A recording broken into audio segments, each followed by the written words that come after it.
बिस्मिल्लाहिर्रहमानिर्रहीम। आज पूरी उम्मत जुल्म और सितम का शिकार है। हर तरफ तबाही और बर्बादी है। इस माहौल में ये इख्तिलाफ क्यों, ये तफरक़ेबाज़ी क्यों? उम्मत के अंदर इत्तेहाद, इत्तिफ़ाक़ और उम्मत के नौजवानों को तामीराती कामों में लगाने के लिए आप हमारे साथ जुड़िए, क्योंकि हम चाहते हैं कि यह उम्मत वहदा बने, यह उम्मत बने, एक सीसा पिलाई दीवार बने। ये उम्मत पूरी दुनिया में जो उसकी पुरानी और कदीम उरूज और जो उरूज था, उस उम्मत को वो उरूज हासिल हो। तो आप हमारे साथ जुड़े रहें। नाज़रीन किराम, पिछली वीडियोस में ये बात चली आ रही है, आपने देखा है कि इख्तिलाफ होने की जो वजूहात हैं वो लाजमी हैं, और इस सिलसिले की जो दलाइल हैं वो कौन कौन सी चीज़ें दलील बन सकती हैं, उनको हमने समझ लिया है। तो आइए आज की वीडियो में हम दलील के ऊपर बात करते हैं।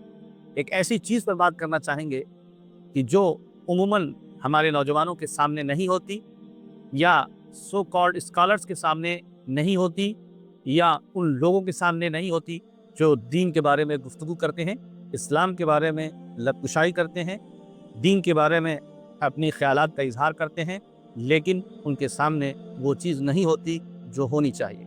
उमूमन होता यह है कि सोशल मीडिया से जिन्होंने इल्म हासिल किया है, जिस तरह से व्हाट्सएप यूनिवर्सिटी के अनभक्त उनके सामने कोई चीज़ पेश की जाए, हक बात बताई जाए, सच्ची बात बताई जाए, तो वो उन्हें समझ में नहीं आती, चाहे उसकी ऑथेंटिसिटी कितनी भी बेहतर हो। इसी तरह से सोशल मीडिया ज़्यादा जो हो गए हैं, सोशल मीडिया से जिन्होंने इल्म हासिल किया है, और सो कॉल्ड स्कॉलर्स और दीनी रहनुमा जो बने हुए हैं, उनसे जिन्होंने हासिल किया है, जिनसे नफ़रतें सीखी हैं, जिनसे अदावतें सीखी हैं, जिनसे तफरक़ेबाज़ी सीखी है, और उनके सामने जब दलील आती है तो वो जिन चीज़ों को उन्होंने सीख लिया है, जान लिया है, बस उसी पर जमे रहते हैं। उसके अलावा उनके सामने कोई भी बात की जाए तो वो उसको मानने के लिए राज़ी नहीं होते, तैयार नहीं होते। ये बात समझ लीजिए कि जब भी कोई मसला पेश आता है और उसके लिए जो दलील दे दी जाती है, तो उस दलील पर यूं ही नहीं दी जाती। उस दलील को देने के बाद उस दलील के साथ साथ उससे मुताबिकत रखने वाली, उससे मिलती जुलती जितनी रिवायात होती हैं, सब पर नज़र करनी पड़ती है। अगर हम सिर्फ एक आयत को लेकर और सिर्फ उसी पर जम जाएं, बैठ जाएं कि कुरान ये कहता है, और दूसरी आयत और दूसरे और दलाइल यानी मुतवातिर रिवायात और मशहूर रिवायात न देखें, तो हमारा हाल यही होगा जो आज के नौजवानों का हो रहा है। हमने देखा है, ये तजर्बे में हमारे बात आई है कि एक चीज़ जो आई और उनको लगा कि अरे मुझे बहुत ज़्यादा इल्म हासिल हो गया, बहुत ज़्यादा इसके बारे में मालूमात हासिल हो गई, तो अब वो उस पर जम के बैठ जाते हैं, और इसके लिए जो दलीलें हैं उनको देखना तक गवारा नहीं करते, बल्कि जब बताया जाता है तो उसको सुनना तक गवारा नहीं करते। आप उसी वक्त समझ पाएंगे, आप उसी वक्त चीज़ों को अच्छी तरह से जान पाएंगे जब आप सामने वाले की बात भी सुनने के लिए तैयार हो और उनकी बात पर आप गौर करें। आइए उसकी एक मिसाल देता हूँ। अभी कुर्बानी के अय्याम में दूसरे दिन कुर्बानी के एक साहब का फ़ोन आया कि हमारे यहाँ एक साहब हैं जो चौथे दिन कुर्बानी कराना चाहते हैं, और उन्होंने वही सोशल मीडिया के वीडियोस भेजे हैं और कहा है कि आप इसके लिए हमको रिटन दलील दें, लिख कर दलील दें, तब हम मानेंगे। वर्बली और बोल कर जो दलील दी जाएगी वो हम नहीं समझेंगे, और ना हम उसको मानने के लिए तैयार हैं, चाहे कितना भी बड़ा आलिम कहे। आज का रोना यही है कि ये बात थी, चाहे कितना भी बड़ा कोई आलिम क्यों ना कहे, रिटन में जब तक दलील नहीं आएगी हम बात नहीं मानेंगे। ये गनीमत था कि बेचारा वो रिटन में भी दलील मांग रहा था। बहरहाल मेरे पास ये मसला आया, मैंने उनसे बात की, बात ये समझ में आई कि जितनी भी दलीलें थी وہ अय्याम तशरीक में कुर्बानी करने से मुताल्लिक थी, उनके क्या दलाइल थे, ये उनकी वीडियोज़ अगर आप भी देखें इस सिलसिले में तो समझ में आएँगे। लेकिन मुखालिफ की जो जमहूर की जो दलीलें हैं, जो 3 दिन ही कुर्बानी करने के कायल हैं, बड़ी मज़ेदार बात ये है कि जब वो उनके सामने लाई गई, मिसाल के तौर पे मुअत्ता इमाम मालिक की रिवायत हज़रत अब्दुल्लाह इब्न उमर से है और हज़रत अली से, जिसमें उन्होंने फरमाया है कि अय्यामुल अज़ाही यौमुन नहर व यौमानि बादहू, कि कुर्बानी के जो अय्याम हैं वो यौमुन नहर है और उसके बाद 2 दिन है। तो झट से कह पड़े कि ये तो सहाबी का कौल है। देखिए, यहीं पे बात समझ में आती है, उलमा से और दलील से मुताल्लिक बात करना और उलमा के पास जाकर इल्म सीखना इसलिए ज़रूरी है कि कुछ टर्म्स बने हुए हैं। ज़माना अल्लाह के रसूल सल्लल्लाहु अलैहि वसल्लम से जैसे-जैसे गुज़रता गया और उलूम और फ़नून पर जैसे-जैसे पकड़ होती गई और उसको जिस तरह से ऑर्गेनाइज़ वे में लाया गया, तो उसके लिए टर्म्स इस्तेमाल होना शुरू हुई। उसी में एक टर्म है मरफू रिवायत। मरफू रिवायत वो कहलाती है जिसकी सनद अल्लाह के रसूल सल्लल्लाहु अलैहि वसल्लम तक पहुँचती हो, वो मरफू रिवायत कहलाती है। और ज़ाहिर सी बात है, हमने जो मुअत्ता की हज़रत अली की रिवायत, हज़रत अब्दुल्लाह इब्न उमर की रिवायत पेश की थी, इसकी सनद सिर्फ सहाबी तक पहुँचती है। मौकूफ़ रिवायत कहलाती है, इसकी टर्म्स हैं, इस्तिलाह में ये बोला जाता है। अब अवाम को क्या पता, नौजवानों को क्या पता। हाँ, दूसरे वाले ने ये समझा के भेज दिया था कि अगर ये कहें तो कह देना कि ये तो सहाबी का कौल है, अल्लाह के रसूल के सामने इस बात की कोई हैसियत नहीं है। अब देखिए, यहीं पे धोखा लगता है। ये साहबी जिन्होंने ये मसला मेरे सामने पेश किया था, कहने लगे कि ये तो अल्लाह के रसूल का कौल नहीं है, जबकि ये सारे के सारे अल्लाह के रसूल के हदीसें बयान कर रहे हैं, सनद अल्लाह के रसूल तक पहुँच रही है। हमने कहा यही तो बेवकूफ़ी है। मरफू के 2 किस्में हैं, एक मरफू सरीही है, एक मरफू हुक्मी है।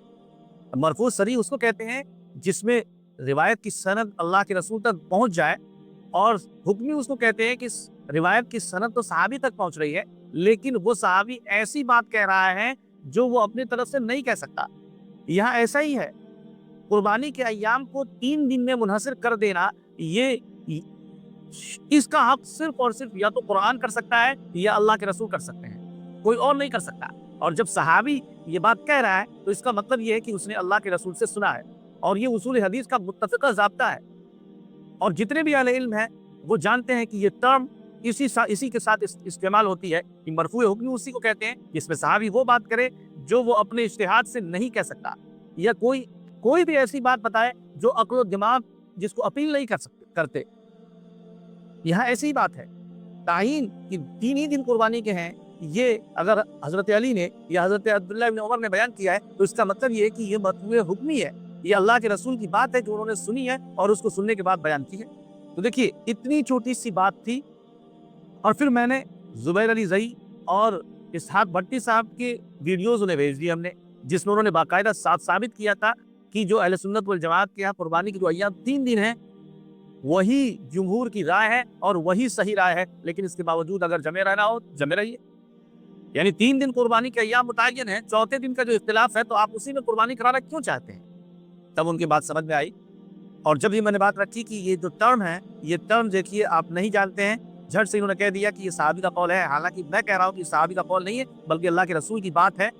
ये अलग बात है कि सहाबी ने कहा है, लेकिन चूंकि इसका हक सिर्फ साहिब शरीयत को होता है, ये कह नहीं सकते, जरूर इन्होंने सुना है, और इस पर तमाम मुहद्दिसीन मुत्तफिक हैं। उसूल हदीस का ये ज़ाब्ता है जो मरफू सरीही की जो मैंने बात बताई। तो मेरे कहने का मतलब ये है कि जब एक दलील के तौर पे कोई चीज़ सामने आ जाती है, तो आज के जो नौजवान जिन्होंने सोशल मीडिया से दीन को सीखा है, इल्म को हासिल किया है, वो उसी पे जमे रह जाते हैं, और उसके मुकाबले में जो दूसरे दलाइल हैं और जो दूसरी चीज़ें हैं, उनको बिल्कुल इग्नोर कर देते हैं, सुनना नहीं चाहते हैं, उसकी ऑथेंटिसिटी जांचना नहीं चाहते। हालांकि सोशल मीडिया पे जो दलाइल भी आती हैं, जो रेफरेंसेस आती हैं, हमने 12 चेक किया है, और आपको फैक्ट चेकर मिल जाएंगे बहुत सारे लोग जिन्होंने सो कॉल्ड जो ये आज के जो इंटेलेक्चुअल्स हैं और जो दलाइल पेश करते हैं, थोड़ी देर के लिए स्क्रीन पर दलील ला देते हैं और हटा लेते हैं। जब उन रेफरेंसेस को चेक किया जाता है तो पता चला कि उसमें बहुत सारे फॉल्ट थे, बहुत सारी गलतियां थी, 10 बातें थी, 4 बातें मुताबिकत में थी, 4 बातें मुखालफत में थी। तो जो अपने मुताबिक थी उस पर निशान लगा के बता दिया गया और बाकी चीजें छोड़ दी गई। लेकिन ढेरों मिसालें मिलेंगी आपको। बहरहाल, कहने का मेरा मतलब यह है कि दलाइल जब सामने आए तो जब तक उन तमाम दलीलों को पर गौर न कर लिया जाए तब तक कोई राय कायम करना मुनासिब नहीं है। उसकी एक मैं मिसाल देता हूँ। कुरान करीम में इद्दत गुजारने से मुताल्लिक जो लफ्ज़ आया है वो कुरउन का लफ्ज़ आया है, सलासत कुरू, कि जो औरत इद्दत गुजारेगी वो 3 कुरू गुजारेगी। अब कुरउन का जो लफ्ज़ है वो अपोजिट माना रखता है। एक माना उसके पाकी के भी हैं और एक माना नापाकी के भी हैं। यानी 3 कुरू इद्दत गुजारनी है, पाकी से भी गुजार सकती है, नापाकी से भी, दोनों माना हो सकते हैं। अनाप ने उसे इद्दत में उससे नापाकी मुराद ले लिए कि 3 नापाकी इद्दत गुजारेगी, और दूसरे अइम्मा ने, इमाम शाफी रहमतुल्लाह अलैह ने मिसाल के तौर पे कुरउन से पाकी मुराद ले ली कि 3 पाकियों के जरिए से वो इद्दत गुजारेगी।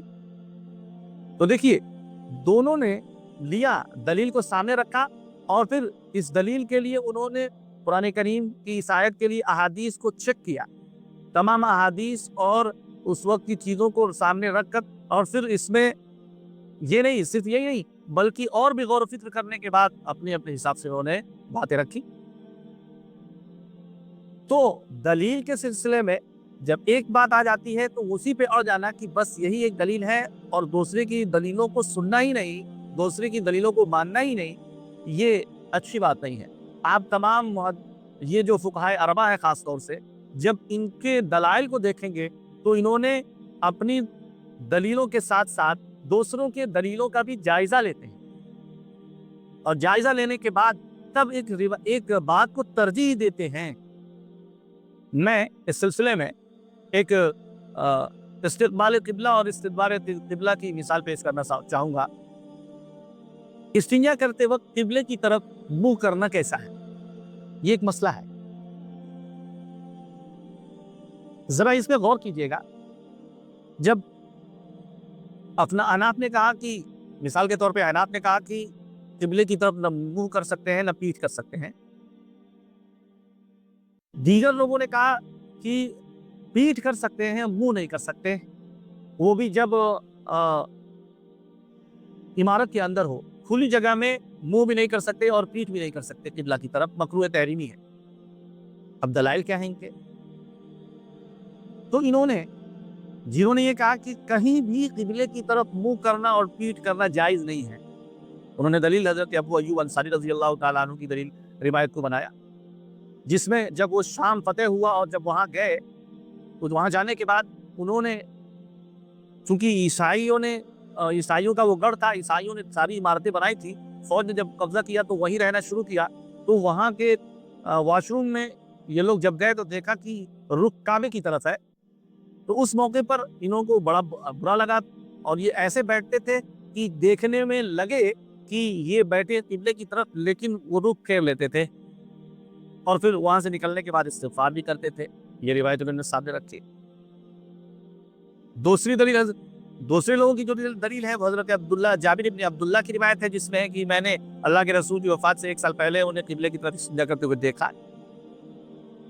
इसी तरह हज़रत अब्दुल्ला इब्न उमर की रिवायत है कि जब वो अपनी बहन हज़रत हफ्सा के छत पे चढ़े तो उन्होंने अल्लाह के रसूल, इत्तेफाकन उनकी नज़र अल्लाह के रसूल में पड़ गई तो अल्लाह के रसूल को देखा कि आप किबले की तरफ आपका रुख था। लिहाजा वो इस बात के कायल हो गए कि अगर इमारत के अंदर हैं तो किबले की तरफ पीठ कर सकते हैं, रुख कर सकते हैं। तो ये दलीलें दोनों, ये दलील हज़रत अब्दुल्ला इब्न उमर की दलील भी सही है और हज़रत अबू अय्यूब अंसारी रज़ियल्लाहु ताला अन्हु की भी दलील सही है। दोनों सही रिवायतें हैं, मजबूत रिवायतें हैं। अब इन्होंने जायज़ा लिया, जिन्होंने हज़रत अबू अय्यूब अंसारी रज़ियल्लाहु यानी अहनाफ ने जायज़ा लिया और कहा कि हज़रत जाबिर इब्न अब्दुल्ला की रिवायत तो कमज़ोर हो जाती है, ज़ईफ़ है, उसको किनारे कर दीजिए। हज़रत अब्दुल्ला इब्न उमर रज़ियल्लाहु ताला अन्हु की रिवायत को हम क्यों नहीं लेते हैं? तो न लेने की वजह बताई कि हम इसलिए नहीं लेते हैं क्योंकि हज़रत अब्दुल्ला इब्न उमर रज़ियल्लाहु ताला अन्हु ने जिस वक्त अल्लाह के रसूल को देखा था तो वो सिचुएशन ऐसी नहीं थी कि कोई बहुत गौर से देख सकता है। तो हो सकता है कि उनको कंफ्यूजन हो गया हो, या ये भी मुमकिन है कि अल्लाह के रसूल की खुसूसियत हो कि अल्लाह के रसूल की कोई इजाज़त हो कि वो किबले की तरफ मुंह और पीठ कर सकते हैं, आम उम्मत के लिए इसकी इजाज़त ना हो। ये इम्कानात मौजूद है, इसलिए जब ये तमाम इम्कानात मौजूद है और हज़रत ابو ایوب انصاری رضی اللہ تعالیٰ عنہ والی جو روایت ہے وہ حضرت عمر رضی اللہ تعالیٰ عنہ کے زمانے کی ہے، یعنی بہت بعد کی ہے۔ اس وقت وہ جب قبلے کی طرف رخ کرنے کو گوارا نہیں کر رہے ہیں، اس کا مطلب یہ ہے کہ اس وقت یہ رائج ہو چکا تھا امت میں کہ اب قبلے کی طرف رخ نہیں کرنا ہے، لہذا اس بات کی بنیاد پر انہوں نے اس کو ترجیح دی۔ تو دیکھیے دلیلیں دونوں طرف تھی، لیکن ترجیح دینے کے لیے یہ نہیں کہ بس ایک پر جم کے بیٹھ گئے، نہیں، اس کے لیے ان روایات کو بھی دیکھا جو روایات موجود تھی اور ان روایات میں تطبیق دی، ان روایات کا کوئی ایسا مطلب بیان کیا جس سے کہ ان روایات کو چھوڑنا لازم نہ ہے۔ ہمارے یہاں کیا ہوتا ہے کہ ایک دلیل کو لے لیا، بقیہ دلیل کو چھوڑ دیا، یہ غلط بات ہے، یہ تو شریعت کو نیگلیکٹ کر دینا ہے۔ نہیں، آپ کو ایسا معنی بیان کرنا پڑے گا کہ جس سے تمام روایات میں تطبیق پیدا ہو جائے، توفیق ہو جائے۔ اس کی ایک مثال اور لے لیجیے، بہت بہت واضح مثال ہے، سمجھ میں آنے والی مثال ہے، اور وہ مثال یہ ہے کہ اونٹ کے گوشت کھانے سے وضو ٹوٹتا ہے یا نہیں ٹوٹتا؟ امام احمد بن حنبل کے یہاں اونٹ کے گوشت کھانے سے وضو ٹوٹ جاتا ہے، اسحاق بن راہوے بھی اسی کا قائل ہیں، اس سے ٹوٹ جاتا ہے اور انہیں جا کر وضو کرنا پڑے گا، لیکن جمہور اس کے قائل نہیں ہے۔ ائمہ ثلاثہ اور جمہور اسی کے قائل ہے کہ نہیں، اونٹ کے گوشت کھانے کی وجہ سے وضو نہیں ٹوٹتا۔ اب روایات میں ہے کہ اللہ کے رسول نے اونٹ کا گوشت کھایا اور آپ نے وضو کیا، یہ موجود ہے، پھر یہ لوگ انکار کیوں کرتے ہیں، کیوں نہیں مانتے؟ تو بیشتر روایات میں موجود ہے کہ آپ علیہ الصلوۃ والسلام نے کھایا ہے، ایک روایت میں ہے، ایک روایت میں موجود ہے کہ آپ علیہ الصلوۃ والسلام نے کھایا۔ ایک جگہ حضرت انس بن مالک رضی اللہ تعالیٰ عنہ کے یہاں آپ موجود تھے اور آپ نے ان کے یہاں کھایا، ظہر کی نماز پڑھی، اس وقت وضو کیا، اور پھر وضو سے پھر کھانا کھایا اور پھر عصر کی نماز پڑھی، اس وقت وضو نہیں کیا۔ یہ حضرات تمام روایات کا جائزہ لیتے ہیں اور جائزہ لینے کے بعد ایک رائے قائم کرتے ہیں کہ جو جس میں یہ بات ہے کہ اللہ کے رسول نے وضو کیا، وہ در حقیقت وضو لغوی نہیں تھا، شرعی نہیں تھا، نماز والا وضو نہیں تھا، بلکہ آپ نے ہاتھ منہ دھویا تھا صفائی ستھرائی والا تھا، کیونکہ اونٹ کے گوشت میں چربی بہت زیادہ ہوتی ہے اور بہت زیادہ اس میں بدبو بھی آتی ہے، اس لیے آپ نے ہاتھ منہ دھویا تھا تاکہ جو ہے صفائی ستھرائی ہو جائے۔ تو اس کو راوی نے روایت کرنے والے نے وضو سے تعبیر کر دیا۔ یا ممکن ہے کہ اللہ کے رسول صلی اللہ علیہ وسلم کو وضو کی ضرورت ہو اور آپ نے کیا ہو، یہ سارے امکانات موجود ہیں۔ ان سارے امکانات کو دیکھتے ہوئے انہوں نے کہا کہ کوئی وجہ ایسی سمجھ میں نہیں آتی کہ اونٹ کو گوشت کھانے کے بعد وضو کیا جائے۔ آپ نے بارہا کھانا پکا ہوا کھانا کھایا ہے، بکری کا گوشت بھی کھایا ہے اور بھی چیزیں پکی ہوئی کھائی ہیں، لیکن آپ نے کبھی وضو نہیں کیا، تو اونٹ کے گوشت میں کون سی خصوصیت آ گئی کہ اس کی وجہ سے وضو کرنا پڑے؟ لہذا تمام روایات کو سامنے رکھ کر انہوں نے کہا کہ وضو نہیں ٹوٹتا ہے، اور اس سے وضو لغوی یعنی ہاتھ منہ دھونا مراد ہے، بس وضو ٹوٹ کر وضو کرنا مراد نہیں ہے۔ تو دیکھیے سب نے غور کیا۔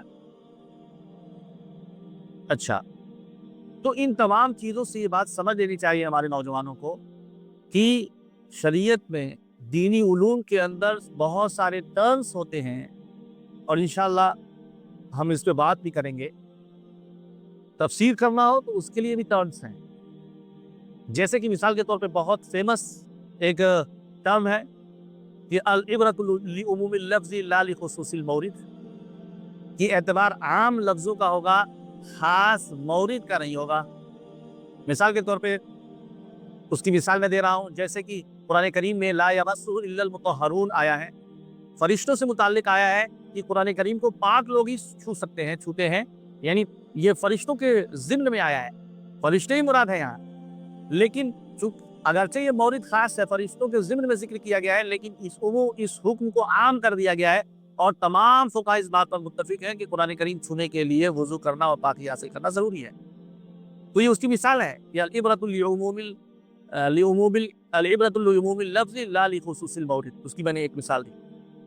اسی طرح اصول فقہ کے اندر بہت سارے ٹرمز ہیں، اصول حدیث کے اندر بہت سارے ٹرمز ہیں، اور خود بخاری جس کو جامع الصحیح کہا جاتا ہے، اور اس کا نام بھی بہت بڑا ہے، اچھے لوگوں کو اس کا نام پتہ نہیں ہوگا کہ بخاری کا اصل نام کیا ہے، جو بخاری چلاتے ہیں انہیں اس کا پتہ نہیں ہوگا،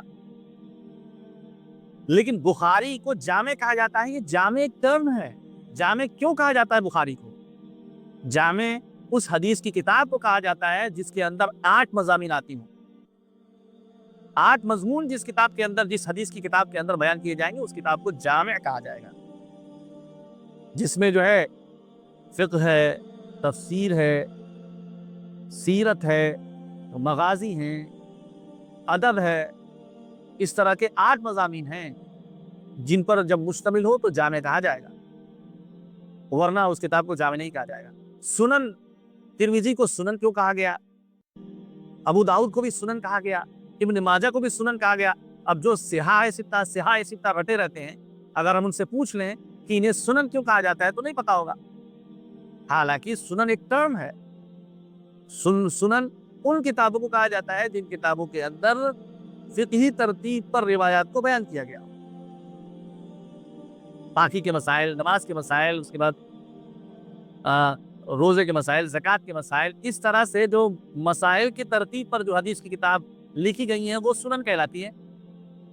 कुछ मुस्नद कहलाती हैं, कुछ मुअजम कहलाती हैं, कुछ मुस्तदरक कहलाती हैं। ये सब अलग अलग टर्म्स हैं। ये जो आप सुनते रहते हैं उन टर्म की बात बता रहा हूँ। जो इल्मी गहराई में जाने के लिए जिन इस्तिलाहात और जिन टर्म्स की ज़रूरत होती है वो तो बहुत दूर की बात है, बहुत दूर की बात है। उसकी एक पेचीदा सी, बहुत आसान सी मिसाल मैं दे रहा हूँ कि अल्हम्दुलिल्लाह रब्बिल आलमीन में अल्हम्दु का जब आप तर्जुमा करते हैं, कोई भी करता है तो करता तमाम तारीफ़ें अल्लाह के लिए हैं। मैं सवाल करूँगा कि अल्हम्द में अल्हम्द का तर्जुमा तारीफ़ है, सिर्फ तारीफ़ अल्लाह के लिए है, ये तर्जुमा होना चाहिए। तो तमाम कहाँ से जुड़ गया? ये तमाम लफ्ज़ तर्जुमे में कहाँ से आ गया? तो जो तर्जुमा करने वाला, जो अहले इल्म है, वो जानते हैं, वो कहेंगे कि यहाँ एक टर्म है कि यहाँ जो अलिफ लाम है वो अलिफ लाम अलिफ इस्तिग़राक़ी है। अब लीजिए, जिसको ये टर्म पता ही नहीं होगी वो कैसे बात करता है, कैसे जवाब देगा कि ये तमाम का तर्जुमा हमने अलिफ लाम इस्तिग़राक़ की वजह से किया है? अलिफ लाम इस्तिग़राक़ी है कि अलिफ लाम ऐद ज़ैनी है कि अलिफ लाम ऐद ख़ारजी है, क्या है? इसलिए मेरी गुजारिश है उन तमाम नौजवानों से जो सोशल मीडिया से इल्म हासिल करते हैं कि वो एक दलील पर जमे हुए ना रहें, बल्कि उन दलीलों की ऑथेंटिसिटी भी जानें जहाँ से उन्होंने इल्म हासिल किया है, और फिर उसके मुताल्लिक अपने यहाँ के उलमा से और उन उलमा से जो मजबूत इल्मी बैकग्राउंड रखते हैं, जो इल्मी मामले में जो मजबूत हैं, उनसे राब्ता हासिल करें और उनसे इल्म हासिल करें और उनसे इन चीज़ों के बारे में पूछें। हुआ होता ये है कि हर हाफिज, हर इमाम, हर मस्जिद के इमाम को लोग ये समझ लेते हैं कि वो अच्छा आलिम है, और जब उनसे पूछते हैं तो हाफिज साहब होते हैं या नीम आलिम होते हैं, उनको पता नहीं होता या इन चूक चुका होता है तो जवाब नहीं दे पाते। तो इसकी वजह से हमारे नौजवानों को ये शय मिल जाती है और ये लगता है कि बस हमने जो सीख लिया है वो बहुत सीख लिया है और अब हमसे ज़्यादा कोई जानने वाला नहीं है, और इस बुनियाद पर वो गलत फहमी में मुब्तला होकर अपने आप को बेवकूफ़ बनाते हैं एक तरह से। और जब उन लोगों के सामने जाते हैं तो उसी पैमाने पर उन अहले इल्म को भी तोड़ने की कोशिश करते हैं जिनसे उनका सामना हुआ होता है, और ये सोचते हैं कि ऐसे ही हाफिज साहब ये भी होंगे, ऐसे ही आलिम साहब ये भी होंगे, और फिर यही उनके दिमाग में बैठा रहता है, जिसकी वजह से वो हक तक उनकी रसाई नहीं हो पाती और सही बात उन तक पहुंच नहीं पाती, और जो गलतफहमी रहती है वो मजबूत जड़ बना लेती है दिलो दिमाग के अंदर, और फिर इतनी मजबूत हो जाती है कि फिर वो तमाम उलमा से, तमाम दीनी स्कॉलर्स से और सही दीनी रुख बताने वाले लोगों से उनके दिलों में नफरतें पैदा होनी शुरू हो जाती हैं। और ये कमाल है आज की सोशल मीडिया का।